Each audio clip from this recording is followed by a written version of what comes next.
Like for so many associations and groups in the industrial products space, the Specialty Tools and Fasteners Distributors Association, or STAFDA, 2020 has been one big scramble. From the time the pandemic arrived through early July, STAFDA had to wait and see if it could still hold its annual convention and trade show in person in November. It eventually had to cancel, which was a huge bummer because it's one of the most well-attended industry events of the year, always is packed with great content, and no one hosts better hospitality parties than STAFDA. Thankfully, the group was able to quickly reformat the convention and trade show to a virtual format, which it held November 9th and 10th to much success. In this 5 Minutes with ID episode, STAFDA Executive Director Georgia Foley stops by to share what 2020 has been like for the association. So if you could, take me through what that was like from an organizational standpoint. Well, the year started out really quite good, and January and February were terrific.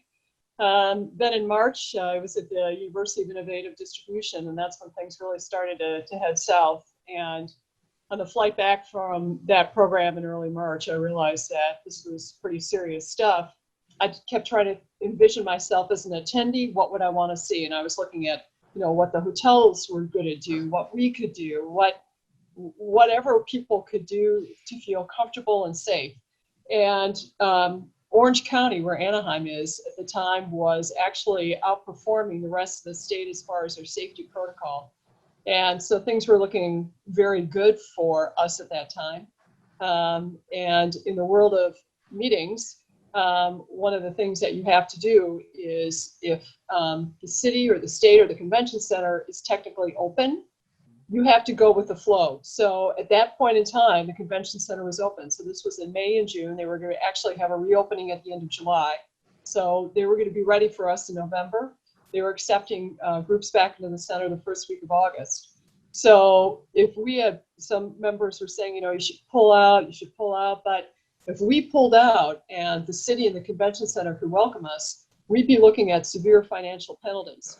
So it's in our best interest to just continue to move forward with things. And if they pull the plug, which they did on July 13th, when the governor said conventions are forbidden, we got all of our deposits back. So we were able to take that money and use that for seed money to turn and create our virtual event. So the big challenge that we had there is because we've got an international membership, how do we cater to people in all these different time zones? And that was the big hang up.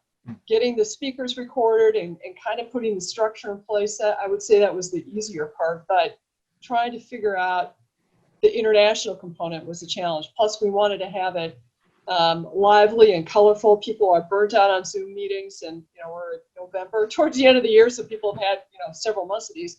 So we wanted to keep it visually engaging, exciting, colorful, fun, because people are sick of it. So that was kind of the element that we wanted to continue on with that. We were able to accommodate the international thing. We provided the live hook. All the recordings, all the speakers were recorded. Their recordings are available for the next 30 days up until December 11th. So it was a real learning experience. And from what I've read, that the future is going to be a blend of in-person and virtual. So how that's going to really play out is something we can take a look at maybe after the first of the year. But we're looking forward right now to Charlotte. We've already got some good legwork started for next November. All right. Obviously, the pandemic is going to remain the biggest factor and talking point in this industry well into 2021. So as far as STAFDA distributor and supplier members go, what's the general vibe you've been hearing in terms of the 3 to 6 month business outlook? I think everybody's kind of in a holding pattern right now. I think a lot of people were looking towards the election to kind of provide a decisive line in the sand as far as some things moving forward. That's continued to be muddled. I think we know Joe Biden will be the next president, but we got to let Trump know that. So I think there's a lot of still kind of hesitancy as far as business for our members is actually very good. Those who've been doing online, particularly our distributors, are doing phenomenally. So I'd say the business climate for our members has been very good, but the outlook for 21 is a little bit skeptical. A lot of manufacturers are still not allowed to travel by plane. They're only allowed to travel within their region, and they've got far more protocols as far as, they can't just get in a car and visit 8 distributors. It's got to be very timed out, methodical, and reported. So I think the way going forward that manufacturers are going to have a far more structured approach on how they visit their distributors. Distributors are also going to have to kind of adhere to manufacturers and how they're going to set those visits and job site tag-alongs or whatever they're going to do. So ride-along. So I think that's going to be very different. And we're seeing all the shows that historically have been in the first quarter getting shoved to mid-year or the fourth quarter. From a business standpoint, I think things will continue to be good for our members. Construction is essential, which is terrific.